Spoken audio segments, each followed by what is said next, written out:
Morning friends. आपण कालपासून नवीन lesson सुरू केलेलं आहे, ज्याचं नाव आहे रेस्पायरेशन अँड सर्क्युलेशन. रेस्पायरेशन आपला हा जो लेसन आहे पहा, 2 सेगमेंट्स मध्ये तो डिवाइड झालेला आहे. पहिला आहे रेस्पायरेशन. रेस्पायरेशन मध्ये आपण ब्रीदिंग आणि रेस्पायरेशनची वेगवेगळी मेकॅनिझम पाहणार आहोत. आणि दुसरा सेगमेंट आहे सर्क्युलेशन. सर्क्युलेशन मध्ये आपण ट्रान्सपोर्टेशन, ब्लडच्या साह्याने ऑक्सिजनचं ट्रान्सपोर्टेशन कसं होतं ते आपण पाहणार आहोत.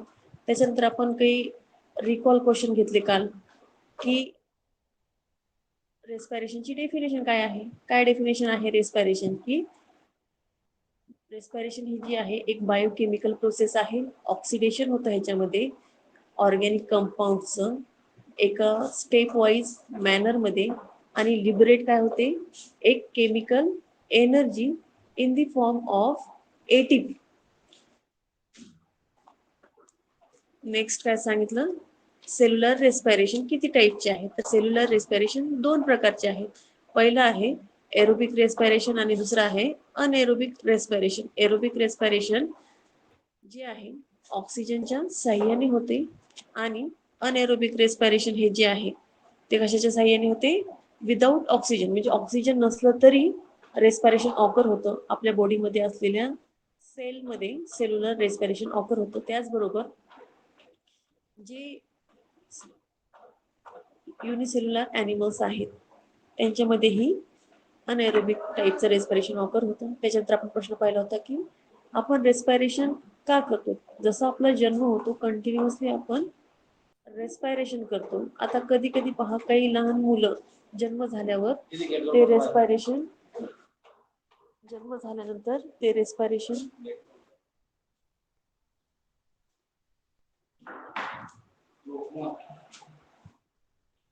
जन्म झाल्यानंतर काही मुलं रडत नाही.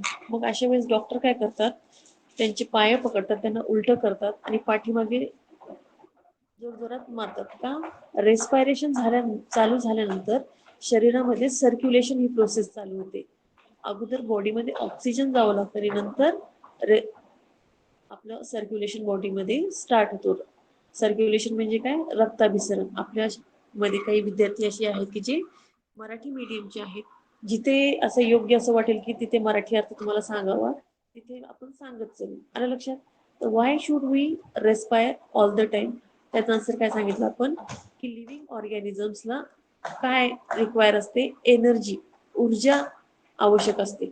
कशासाठी आवश्यक असते, ज्या काही आपल्या लाईफ प्रोसेसेस आहेत त्याच्यासाठी आपल्याला ऊर्जा आवश्यक आहे, एनर्जी आवश्यक आहे. आता कुठल्या लाईफ प्रोसेसेस आपण करतो पहा, आपण चालणे, बोलणे, फिरणे, बसणे, उठणे, पळणे ह्यासारख्या वेगवेगळ्या ऍक्टिव्हिटी करतो. ह्याच्यासाठी आपल्याला एनर्जीची आवश्यकता असते. आणि ह्या ज्या प्रोसेस आहेत, वॉकिंग, रनिंग, जम्पिंग, त्या कॅरी करण्यासाठी एनर्जी लागते. आणि ही एनर्जी अवेलेबल होते आपल्याला रेस्पायरेशन मार्फत. म्हणून we respire all the time. Living organisms require energy to carry out various life processes. These processes are carried out by energy made available through process of respiration. Thus, we need to respire all the time. Then आपण काय सांगितलं,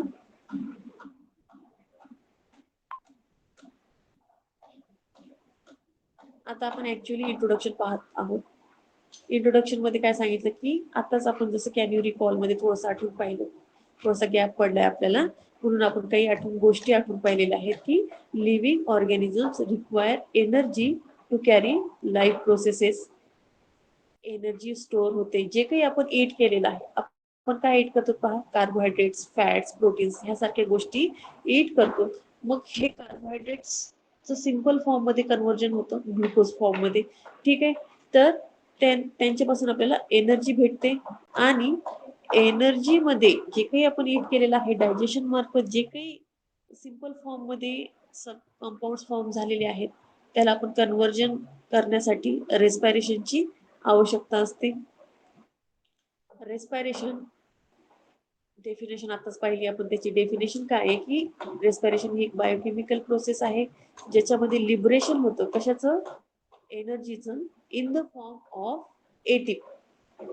एटीपीच्या स्वरूपात. आता जसं बाहेर कशी currency आपण बाहेर कुठल्या गोष्टी घ्यायच्या असल्या तर काय करतो, पैसे देतो. पैसे हे काय झाले, करन्सी झाली. बाहेर काहीही घेण्यासाठी वस्तू, कुठलीही वस्तू घेण्यासाठी आपल्याला करन्सी लागते आणि करन्सी मध्ये आपले नोट किंवा कॉइन्स ह्या गोष्टी आपण देतो. तशी आपल्या बॉडी मधली जी करन्सी आहे ती कुठली आहे, एटीपी आहे.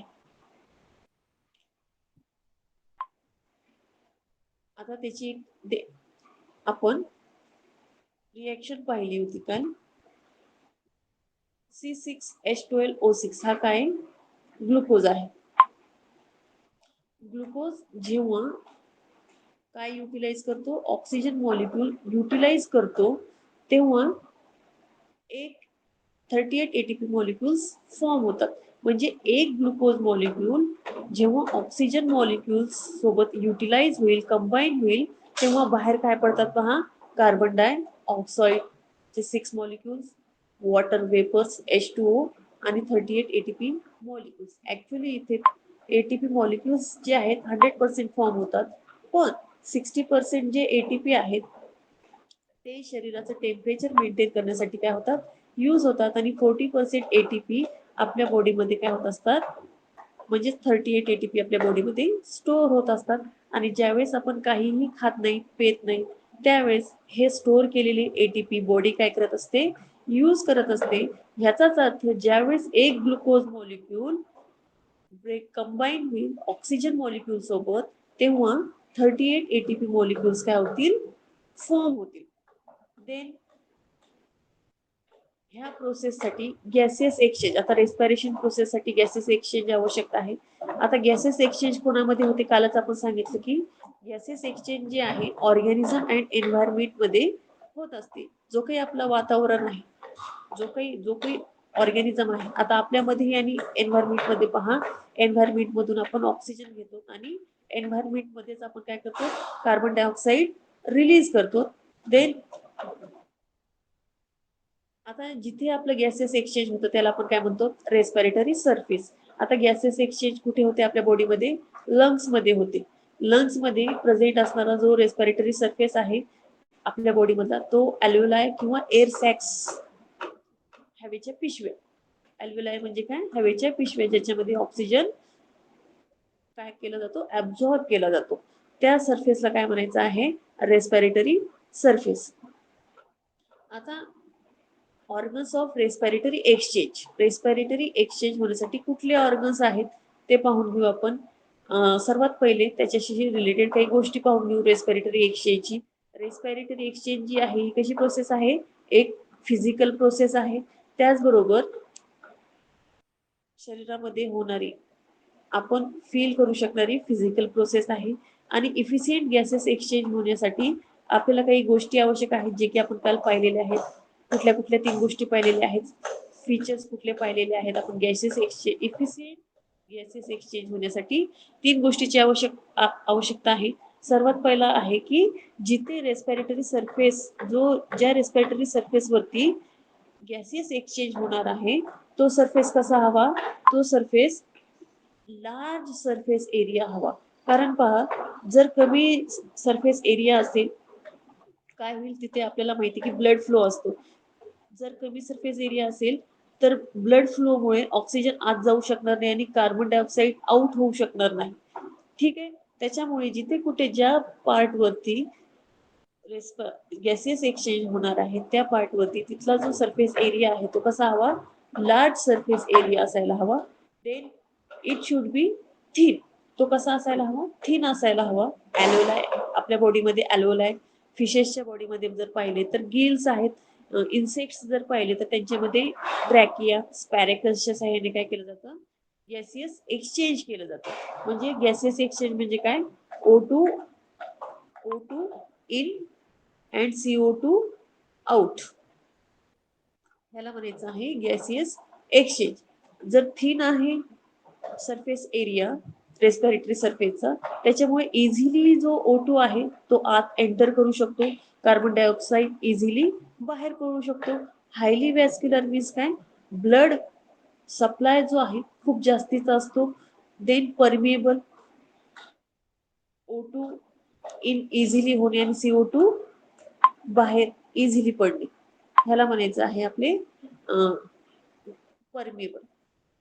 नेक्स्ट अजून आपण काय सांगितलं की तो जो सरफेस एरिया आहे तो कसा असायला हवा, शुड बी मॉइस्ट, म्हणजे तो नेहमी कसा असायला हवा, ओलसर, तो ड्राय असता कामा नाही, नेहमी कसा असावा तो मॉइस्ट असावा. देन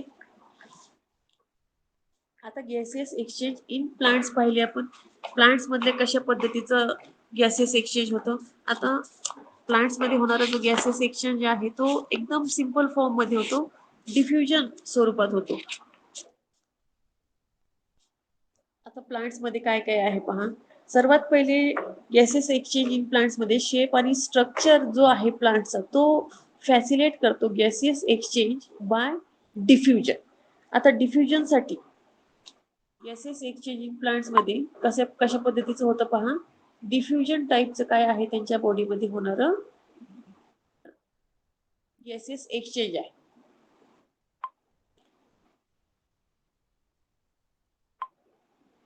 आता टेरिस्टेरियल फ्लावरिंग प्लांट मध्ये आपल्याला काय पाहायला भेटतं की मेनी एअर स्पेसेस प्रेझेंट आहेत.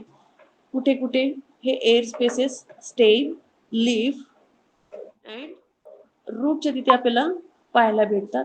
आता हा पहा आपला लीफ आहे, लीफच्या इथे आपण एक लोअर सरफेस वरती असे स्टोमॅटल पोर्स पाहायला भेटतात.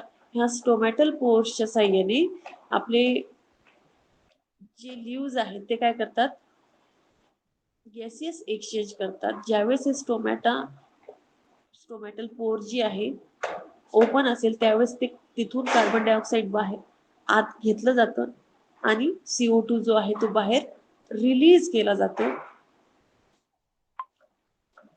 कुठे सांगितलं आपण, बॅक साइड ऑफ स्टोमॅटो कुठे प्रेझेंट आहे, lower surface of the leaf. त्याचबरोबर हे जे एअर स्पेसेस आहेत ते कंटिन्युअस आहे, म्हणजे रूटचा पार्ट संपला की स्टेमचा पार्ट सुरू होतो, ताबडतोब तिथून हे एअर स्पेसेस जे आहेत ते कंटिन्युअसली असतात. आणि आपले जे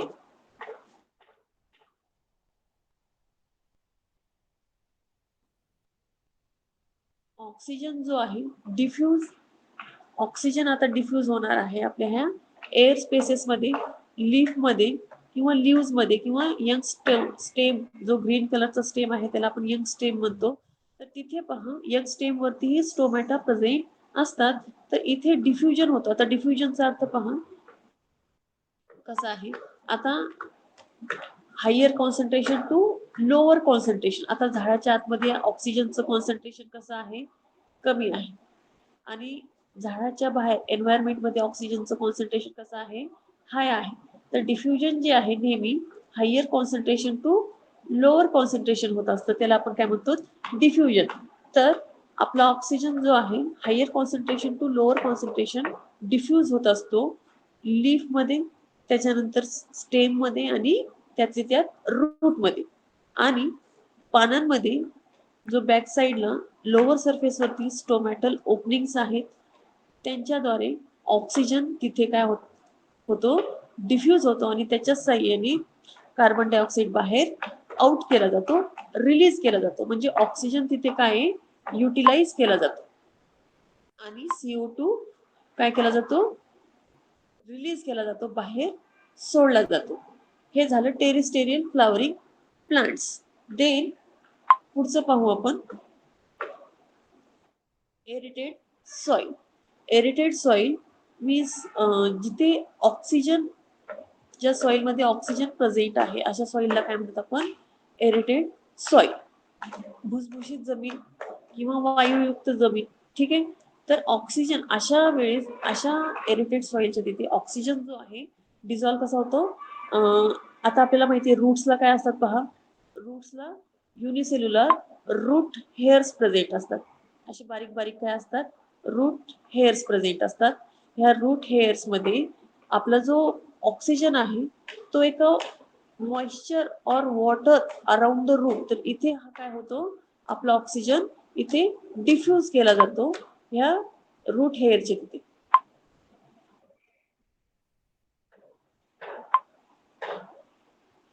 नेक्स्ट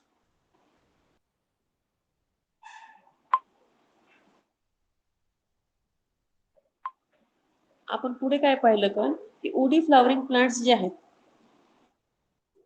उडी फ्लावरिंग प्लांट्स किंवा ट्रीज और श्रब्स ज्यांना म्हणतो आपण,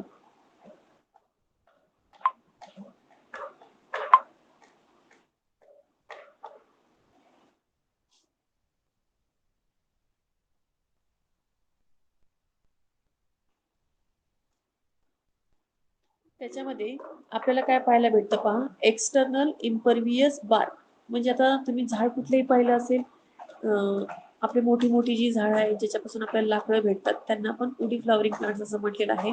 त्यांच्यावरती आपल्याला एक एक्सटर्नल इम्परव्हियस बार म्हणजे अशी जाड अशी साल पाहायला भेटते.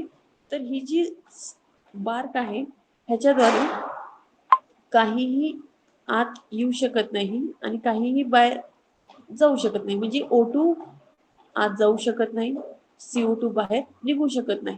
असं असलं तरी गॅसेस एक्सचेंज होण्यासाठी ह्या स्टेम वरती आपल्याला, ह्या बार्क वरती आपल्याला स्मॉल पोर्स पाहायला भेटतात. इथे पाहायला भेटतात हे स्मॉल पोर्स ज्यांना आपण काय म्हणतो, लेंटिकल्स असं म्हणतो.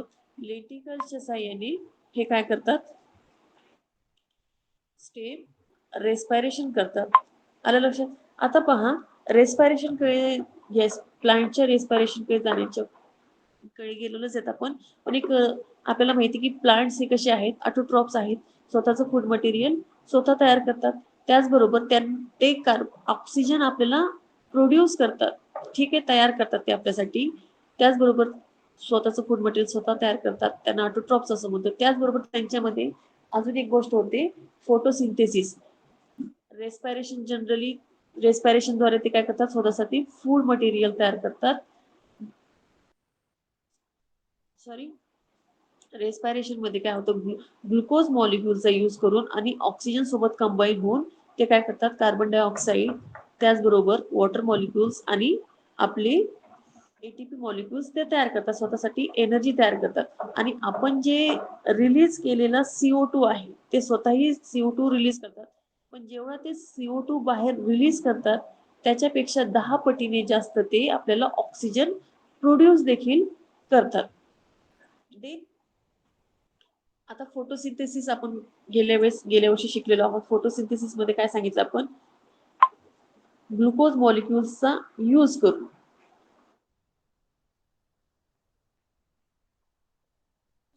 कार्बन डायऑक्साईड आणि वॉटर मॉलिक्यूल्सचा यूज करून सनलाइट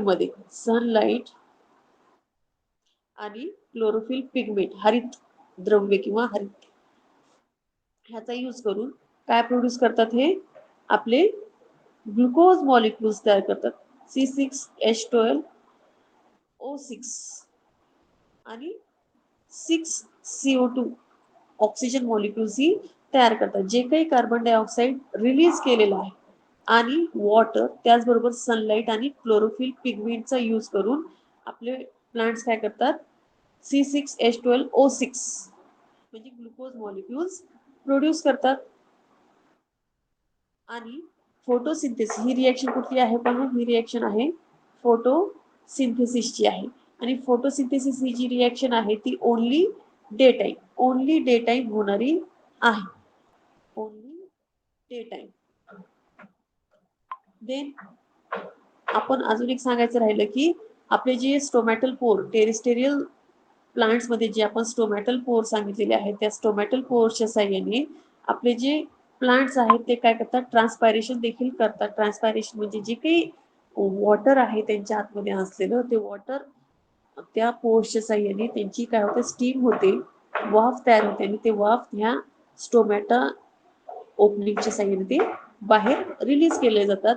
फोटोसिंथेसिस ही जी प्रोसेस आहे, जे काही आपण आपल्या रेस्पायरेशनच्या रिएक्शननी जे काही आपण एंड प्रॉडक्ट आहे कार्बन डायऑक्साईड आणि वॉटर वेपर्सचा यूज करून, त्याचबरोबर सनलाइट आणि क्लोरोफिल पिगमेंटचा यूज करून ते काय करतात, ग्लुकोज मॉलिक्यूल्स आणि ऑक्सिजन प्रोड्यूस करतात.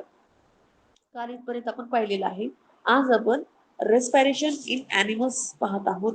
रेस्पायरेशन इन ॲनिमल्स जे आहे, प्लांट्स मध्ये जसं आपण रेस्पायरेशन सिंपल डिफ्युजन फॉर्म मध्ये पाहिलेलं आहे, तसं ॲनिमल्स मध्ये ही जी प्रोसेस आहे रेस्पिरेशनची ती थोडी कॉम्प्लेक्स आहे, कारण प्रत्येक ॲनिमलचं ऑर्गनायझेशन कसं आहे, वेगळं वेगळं आहे. आणि जेवढे जास्त सिंपल ॲनिमल्स असतील तेवढी सिंपल त्यांची काय असेल, रेस्पिरेशन असेल. आणि जसे जसे ॲनिमल्स कॉम्प्लेक्स होत चालतील, ऑर्गनायझेशन त्यांचं चेंज होत चालेल आणि surrounding specialise in different types of respiratory organs. आता आपल्याला रेस्पिरेटरी ऑर्गन्स कुठले आहेत पहा. आपल्याला बॉडीमध्ये रेस्पिरेटरी ऑर्गन आहे lungs, nose, trachea, pharynx, larynx असे वेगवेगळे ऑर्गन्स आहेत. पण प्रत्येक ॲनिमलला अशा प्रकारचे रेस्पिरेटरी ऑर्गन्स नाही. काही ऑर्गन्स, जसं गेल्या वर्षीचा तुम्हाला लेसन आठवत असेल तर किंगडम ॲनिमिलिया हा लेसन आपण पाहिला, त्याच्यामध्ये अगदी phylum porifera, cell grade organisation, त्याच्यानंतर सिलेंट्रेटामध्ये आपण टिश्यू ग्रेड ऑर्गनायझेशन पाहिलेले आहे. म्हणजे हे ऑर्गनायझेशन इव्होल्युशनद्वारे कसं झालेलं आहे, चेंज झालेलं पाहिलेलं आहे. काही ॲनिमल्स मध्ये ऑर्गन ग्रेड ऑर्गनायझेशन आहे, काही animals organ system grade organisation आहे. तर कशा पद्धतीचा तो ॲनिमल्स आहे त्याच्यावर त्याची काय डिपेंड आहे, कॉम्प्लेक्सिटी डिपेंड आहे. आणि त्याच्यासाठी त्याला वेगवेगळे different types of respiratory organs आपल्याला पाहायला भेटतात. हायर ॲनिमल्स, आता हायर ॲनिमल्स मध्ये आपण इन्क्लूड आहोत, मॅमल्स इन्क्लूड आहेत, फिशेस इन्क्लूड आहेत, त्याचबरोबर बर्ड्स, रेप्टाइल्स जे काही आहेत, ॲम्फिबियन्स आहेत. ह्यासारखे हायर ॲनिमल्समध्ये रेस्पिरेटरी ऑर्गन्स जे आहेत ते असोसिएटेड झालेले आहेत ट्रान्सपोर्ट सिस्टीमशी. आता ट्रान्सपोर्ट सिस्टीम म्हणजे काय, आपलं सर्क्युलेशन. आपण सांगितलेलं आहे की सुरुवातीलाच आपला जो लेसन आहे 2 सेगमेंटमध्ये तो काय झालेला आहे, डिवाइड झालेला आहे.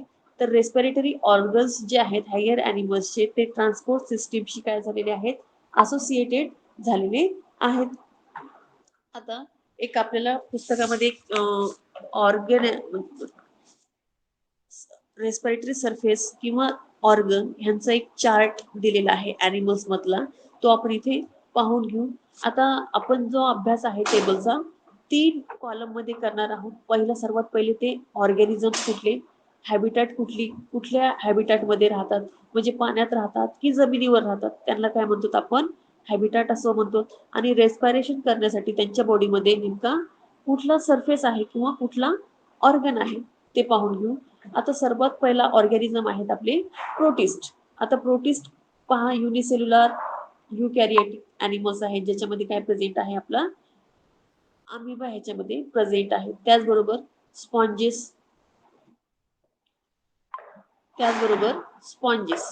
आता स्पॉन्जेस मध्ये पहा, आपण गेल्या वर्षी स्टडी केलेली आहे पोरीफेरा, त्याच्यामध्ये वेगवेगळ्या प्रकारचे स्पॉन्जेस पाहिलेले आहेत. सेल ग्रेड ऑर्गनायझेशन आहे. स्पॉन्जेस मध्ये भरपूर सेल्स एकत्रित येतात आणि ते सेल्सच बॉडीचं पूर्ण जे काही फंक्शन्स आहेत ते सेल्सच करतात. त्याच्यानंतर सिलेंट्रेट्स पाहिलेले आहेत आपण. सिलेंट्रेट्स मध्ये पहा हायड्रा, ओबिलिया कॉलनी वगैरे ह्याच्यामध्ये इन्क्लुडेड आहे. तर त्याच्यामध्ये सिलेंट्रेट्स मध्ये टिश्यू ग्रेड ऑर्गनायझेशन आपल्याला पाहायला भेटतो. देन आता ह्यांची हॅबिटॅट कुठे आहे, कुठे असतात हे ॲनिमल्स, हे जे ऑर्गॅनिझम्स आहेत प्रोटिस्ट, स्पॉन्जेस, सिलेंट्रेट्स, हे सर्व कसे आहेत, ॲक्वॅटिक आहेत, पाण्यामध्ये राहतात. रेस्पिरेशन कशाच्या सहाय्याने करतात, प्लाझ्मा मेम्ब्रेनच्या सहाय्याने काय करतात, रेस्पिरेशन करतात. प्लाझ्मा मेम्ब्रेन काय, आता सेलच्या बाहेर जो काही मेम्ब्रेन आहे त्याला काय म्हटलं जातं पहा, प्लाझ्मा मेम्ब्रेन. तर ह्या प्लाझ्मा मेम्ब्रेनच्या सहाय्याने ते काय करतात, रेस्पिरेशन करतात. ह्याच्या सहाय्याने हा प्लाझ्मा मेम्ब्रेन इतका थिन असतो की त्याच्या आतमध्ये ऑक्सिजन ही इझिली जाऊ शकतो आणि आउट कार्बन डायऑक्साईड जो आहे तो इझिली होऊ शकतो ह्या प्लाझ्मा मेम्ब्रेनच्या सहाय्याने.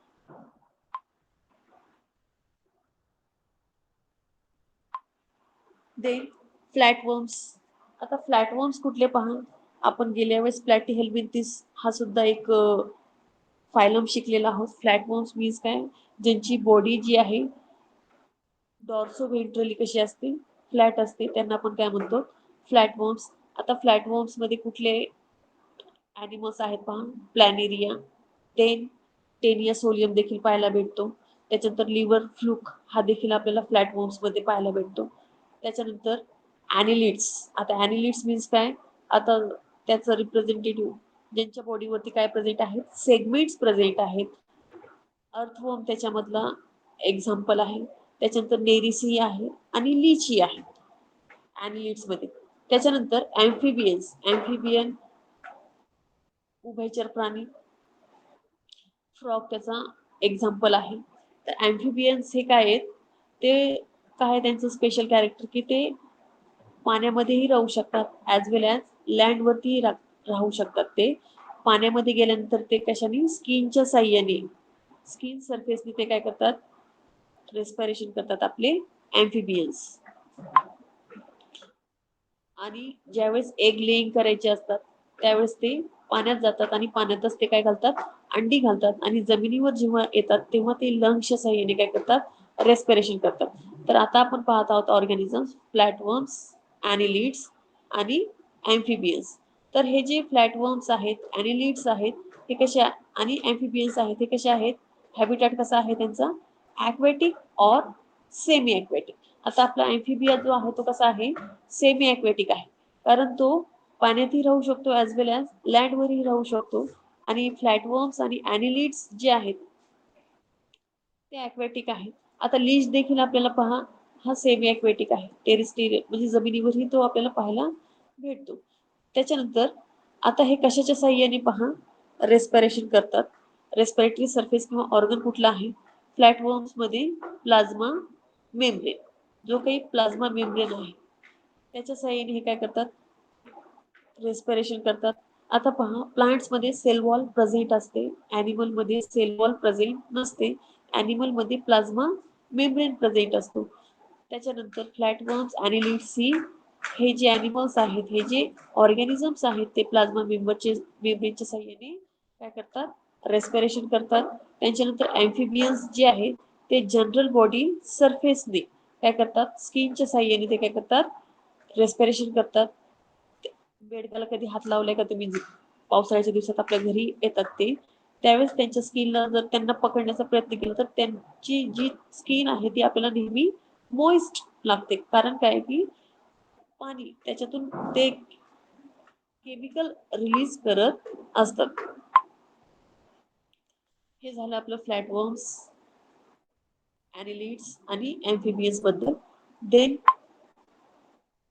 इन्सेक्ट्स. आता आपल्याला इन्सेक्ट्स माहिती, जेवढे इन्सेक्ट्स आहे, जेवढे कीटक वर्ग आहे तो सर्व आपल्याला कुठे पाहायला भेटतो, जमिनीवरती पाहायला भेटतो. टेरेस्ट्रियल ॲनिमल्स आहेत, ते कशाच्या साह्याने रेस्पिरेशन करतात, ते ट्रॅकियल ट्यूब्स, त्यांच्या बॉडीमध्ये काय असतात, ट्रॅकियल ट्यूब्स किंवा स्पॅरेकल्स. जर तुम्हाला गेल्या वर्षी आपल्याला अभ्यासाला कॉक्रोच हा शिकायला होतो पहा, त्याच्यामध्ये आपण स्पॅरेकल्स असं सांगितलेलं आहे की इन्सेक्ट्स जे आहेत ते स्पॅरेकल्स किंवा ट्रॅकियल ट्यूबच्या साह्याने काय करतात, रेस्पिरेशन करतात.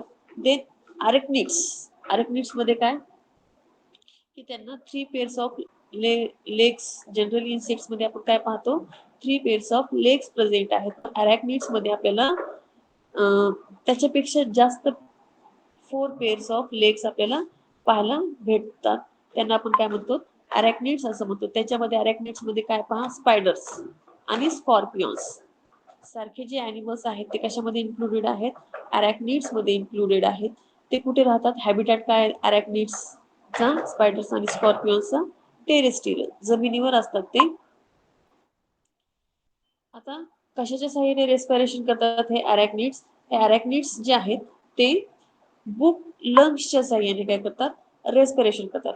आता बुक लंग्स काय आहे, बुक लंग्स जे आहेत, लंग्स सारखे लंग्स असतात, पण ह्याच्यामध्ये सेक्शन्स असतात. असे लंग्सचे भरपूर काय पाहायला भेटतात आपल्याला, सेक्शन्स पाहायला भेटतात. आणि हे आपल्या पुस्तकाचे पेजेस ओपन केल्यानंतर कसे एक एक पेज असं सेक्शन पाहायला भेटतो, तसे लंग्सचे ह्याच्यामध्ये काय पाहायला भेटतात, सेक्शन्स पाहायला भेटतात. त्याला म्हणायचं आहे बुक लंग्स. अरॅक्निड्स जे आहेत ते कशाच्या साह्याने रेस्पिरेशन करतात, बुक लंग्सच्या साह्याने ते काय करतात, रेस्पिरेशन करतात. त्याच्यानंतर लिम्युलस जे आहेत आर्थ्रोपोड मध्ये येतो तो, जॉइंटेड लेग्स, ठीक आहे. लिम्युलस ह्याला काय म्हटलं जातं पहा, लिव्हिंग फॉसिल असं देखील म्हटलं जातं, लिव्हिंग फॉसिल लिम्युलसला. हे गेल्या वर्षी देखील आपण सांगितलेलं आहे की लिम्युलसला काय म्हटलं जातं, लिव्हिंग फॉसिल. का बरं, कारण त्याचे जे अगोदरचे फॉसिल्स सापडलेले आहेत लिम्युलसचे आजही जसं तो ॲनिमल आपल्याला पाहायला भेटतो, काही स्पेशीज आहेत लिम्युलसच्या, ते आजही आपल्याला पाहायला भेटतात.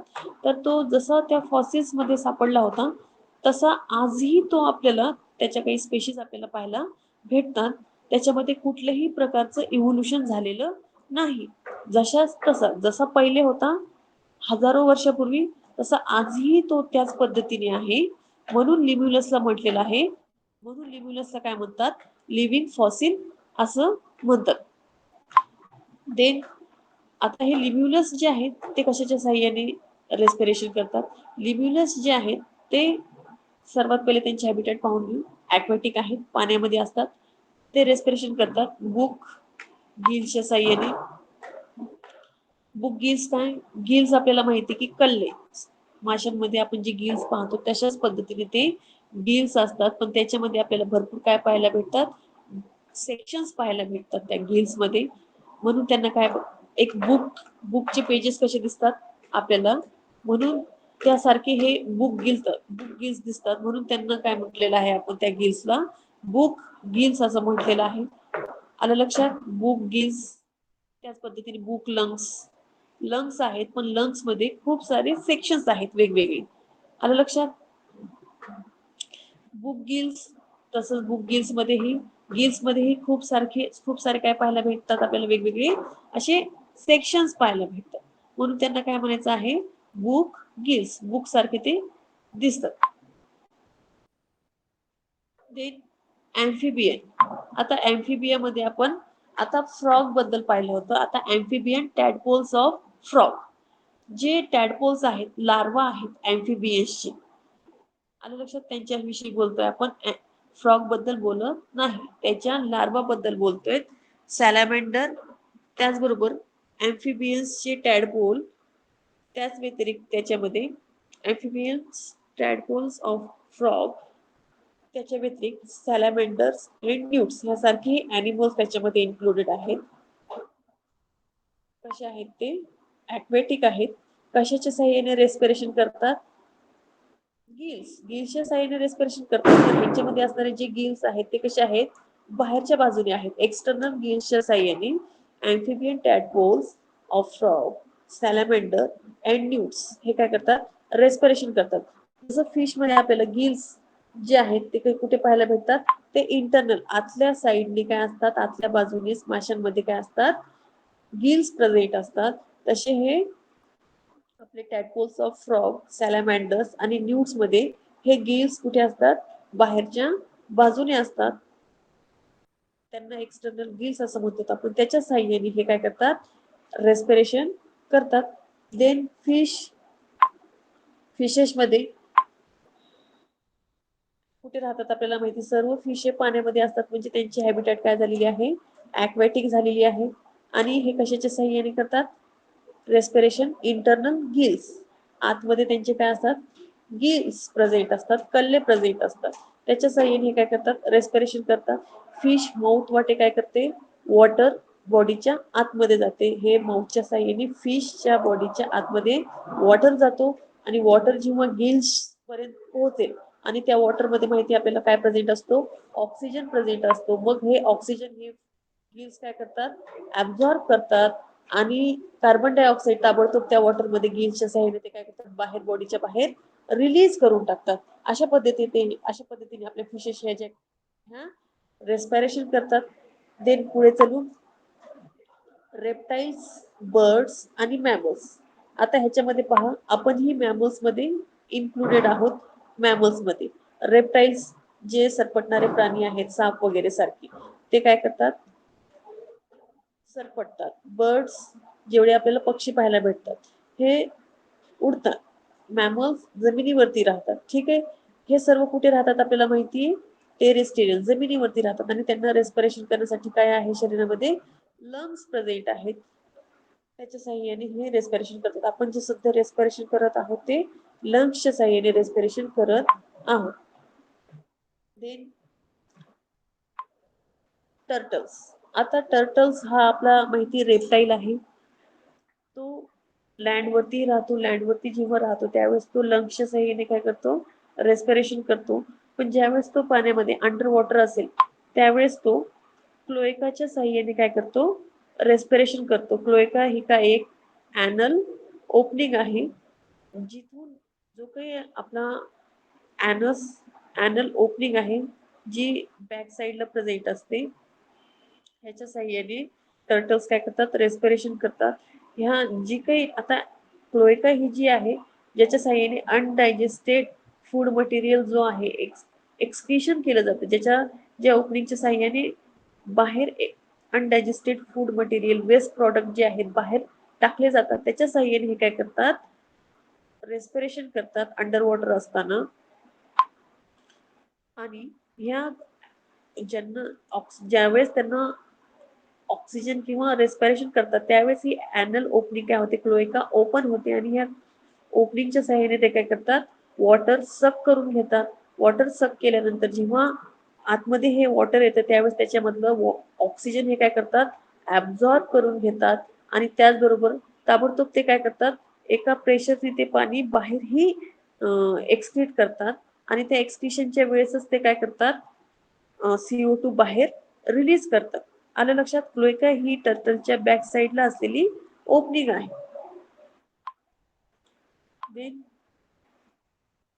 आता हे झालं आपल्या, म्हणजे ह्याच्यावरून आपल्याला काय लक्षात येतं की ॲनिमल जसं चेंज होत चालेल, जी सिंपल ॲनिमल्स मध्ये जे आहे प्लाझ्मा मेम्ब्रेनच्या साह्याने रेस्पिरेशन करतात. जसं जसं ॲनिमल चेंज होतील, काही ॲनिमल्स जे आहेत लंग्सच्या साह्याने रेस्पिरेशन करतात, काही ॲनिमल्स जे आहेत गिल्सच्या साह्याने, मग ते गिल्स एक्सटर्नल असतील, काही ॲनिमल्सला इंटरनल गिल्स असतील, काही ॲनिमल्सचे लंग्स हे लंग्सच्या स्वरूपाचे असतील, काही ॲनिमल्सचे गिल्स हे बुक गिल्सच्या पद्धतीचे असतील, काही ॲनिमल्स हे स्किनच्या साह्याने काय करतील, रेस्पिरेशन करतील.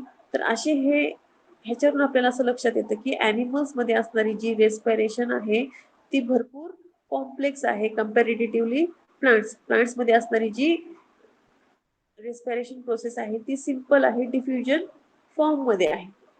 देन नेक्स्ट आपण लक्षात येते ना तुम्हाला आपण काय सांगत आहोत, आपण सुरुवातच केलेली आहे, आपण हळूहळू चालणार आहोत. नेक्स्ट आपण पाहणार आहोत ह्युमन रेस्पिरेटरी सिस्टीम. तर आता आपल्याला रेस्पिरेशन शिकायचं आहे ह्युमन मध्ये कशा पद्धतीचं रेस्पिरेशन होतं. आता रेस्पिरेटरी सिस्टीम जी आहे त्याच्यामध्ये पहा 3 गोष्टी इन्क्लुडेड आहेत. कुठल्या 3 गोष्टी इन्क्लुडेड आहेत? इन्स्पायरेशन म्हणजे ऑक्सिजन आत घेणे. इन्स्पायरेशन म्हणजे काय? Intake of oxygen. एक्सपायरेशन म्हणजे काय? रिलीज कार्बन डाय ऑक्साईड बाहेर रिलीज करणे. त्याच्यानंतर exchange of gases in lungs. जे काही कार्बन डायऑक्साईड ऑक्सिजन यांचं एक्सचेंज जे आहे ते कुठे होते? हे आपल्या लंग्स मध्ये होतं. Gases exchange in lungs. तर respiratory system include 3 processes, that is inspiration, expiration and exchange of gases in lungs. Then त्याचबरोबर हे काही इन्स्पायरेशनद्वारे ऑक्सिजन आतमध्ये घेतलेलं आहे.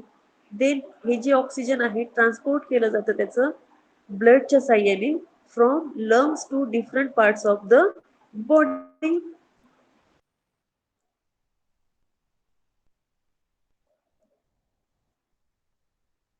आता इथे आपल्याला ह्युमन रेस्पिरेटरी सिस्टीम ची जी डायग्राम आहे त्याच्यामध्ये पहा आपल्याला सिस्टीम शिकायची आहे. रेस्पिरेटरी सिस्टीम जी आहे ह्युमनची झालेली आहे 2 टाइप्स मध्ये, upper respiratory system and lower respiratory system. Then upper respiratory system म्हणजे जी वरच्या साईडची आहे त्याला आपण अप्पर रेस्पिरेटरी सिस्टीम असं म्हणतो. अप्पर रेस्पिरेटरी सिस्टीम मध्ये इन्क्लूड असणारे एक्सटर्नल नेल्स, नेसल कॅव्हिटीज, इंटरनल नेर्स, नॅसोफॅरिंग्स, नोज. आता पहा एक्सटर्नल नेर्स म्हणजे हे बाहेरचे जे 2 छिद्र दिसतात त्यांना आपण एक्सटर्नल नेर्स असं म्हणतो. नॅसल कॅव्हिटी नाकाच्या आतमध्ये असणारी जी फोकल पार्ट दिसतो त्याला आपण नेसल कॅव्हिटी म्हणतो. त्याच्यानंतर इंटरनल नेर्स, जसे एक्सटर्नल नेर्स बाहेरच्या बाजूने आहेत तसे फॅरिंगच्या तिथे असणारे इंटरनल नेर्स आहेत त्याच्यानंतर फॅरिंग्सचा पार्ट जो आहे तो नॅसोफॅरिक्स, जो नोजच्या जवळ आहे त्याला नॅसोफॅरिक्स म्हणायचे. नोज, नाक, थ्रोट म्हणजे घसा आणि त्याच्याशी असोसिएटेड असणारे इतर स्ट्रक्चर्स. लोअर रेस्पिरेटरी सिस्टीम मध्ये कुठले पार्ट इन्क्लुडेड आहेत पहा. लॅरिंग्स, आपला voice box, sound producing organ ज्याला लॅरिंग्स म्हणतो, ट्रॅकिया, आपली विंड पाईप असेही म्हणतात त्याला, ब्रॉन्की, ब्रॉन्क्युल्स आणि लंग्स. हे सर्व आपल्याला स्टडी करायचं आहे, पण हे सर्व आपण उद्याच्या तासामध्ये स्टडी करू. आज आपण इथे सध्याला थांबून जाऊ. थँक्यू.